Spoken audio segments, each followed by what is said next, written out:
Shalom Sobat WB yang dikasihi Tuhan.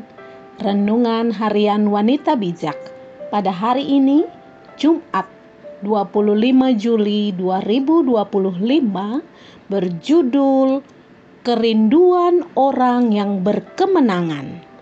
Pembacaan firman Tuhan diambil dari 2 Korintus 9 ayat 10 sampai 11, Alkitab Terjemahan Baru edisi kedua.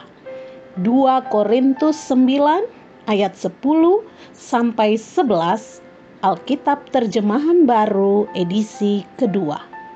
Sebelum membaca firman Tuhan, saya mengajak mari Sobat WB kita bersatu dalam doa. Kami memuji kebesaran-Mu Bapa, kasih setia-Mu tidak berkesudahan dalam hidup kami. Hari ini kami rindu untuk membaca dan merenungkan firman-Mu, yang kami percaya akan menjadi terang untuk setiap langkah kami berjalan bersama-Mu hari ini. Dalam nama Tuhan Yesus firman yang hidup, kami berdoa dan bersyukur. Haleluya. Amin. Sobat WB, mari kita membaca 2 Korintus 9 ayat 10 sampai 11 dari Alkitab Terjemahan Baru edisi kedua. Beginilah bunyi firman Tuhan. Ia yang menyediakan benih bagi penabur dan roti untuk dimakan.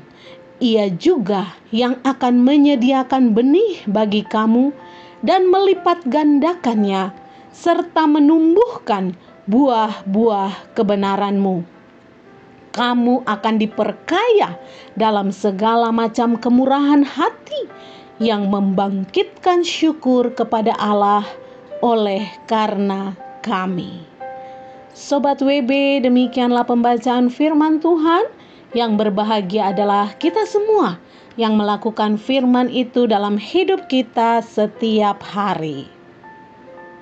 Sobat WB terkasih, apa yang Allah sediakan bagi penabur? Apa yang Allah lakukan dengan benih yang kita tabur? Apa janji Allah bagi orang yang setia menabur? Sobat WB terkasih, dunia mungkin tidak asing lagi dengan Helen Keller, seorang wanita tunanetra dan tunarungu, namun sukses sebagai penulis, aktivis politik, dan dosen di Amerika. Di balik sosok keberhasilannya, ternyata ada seorang yang penuh iman dan gigih mendidik Helen. Anne Sullivan, orang yang berperan mendidik Helen Keller hingga berhasil. Namun, kehidupan masa kecil Anne sangat memprihatinkan. Awalnya Anne tidak bersekolah karena menderita penyakit trakoma, yakni penyakit mata yang sangat menular dan dapat mengakibatkan kebutaan. Kala itu, masyarakat miskin biasanya hidup tanpa peduli dengan kebersihan, sehingga rentan terkena penyakit menular. Penyakit itu membuat Anne mengalami gangguan penglihatan dan kadang menimbulkan rasa sakit yang menyiksa. Karena kondisi tersebut, Anne dan adiknya dipindahkan ke rumah penampungan untuk orang miskin. Kemudian Anne bersekolah di Perkins, sebuah sekolah khusus bagi anak-anak buta, tuli, dan bisu. Mungkin karena pengaruh kondisi tempat tinggal barunya yang bersih dan terawat, Anne mengalami kesembuhan dan dia mampu bersekolah dengan baik. Setelah lulus, dia menjadi pengajar di Perkins.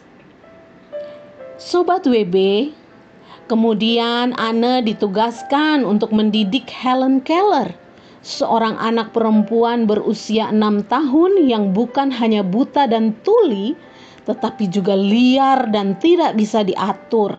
Melalui proses yang tidak mudah, akhirnya Anne berhasil mendidik Helen untuk berkomunikasi lewat huruf Braille Sehingga akhirnya Helen menjadi wanita tunanetra dan tunarungu pertama yang berhasil menjadi seorang penulis, dosen, bahkan aktivis politik. Kehidupan Anne Sullivan menunjukkan bahwa tidak ada yang mustahil bagi orang yang gigih dan berjuang bagi orang lain. Sobat WB terkasih, ketika kita mengalami hidup yang berkemenangan di dalam Tuhan, kita pun rindu orang lain mengalaminya. Oleh sebab itu, kita dapat menjadi berkat dengan membawa mereka mengalami Kristus. Meski mungkin banyak hal yang akan kita korbankan, tetapi percayalah, tidak ada yang sia-sia di dalam Tuhan. Apa yang kita tabur dengan iman, Tuhan pasti menghasilkan buah. Sobat WB terkasih, sebelum kita membagikan kepada rekan dalam kelompok pemuritan kita tentang berkat apa yang kita terima dan komitmen kita, mari kita bersatu dalam doa. Puji syukur, terima kasih Bapa untuk firman-Mu yang mengingatkan kami untuk kami terus hidup menjadi berkat bagi banyak orang.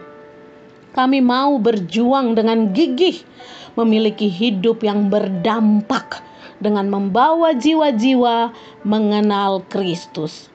Terpujilah nama-Mu Bapa, dalam nama Tuhan Yesus kami berdoa dan bersyukur. Haleluya. Amin. Pengalaman iman bersama Tuhan adalah kekuatan untuk menghasilkan hidup yang berdampak.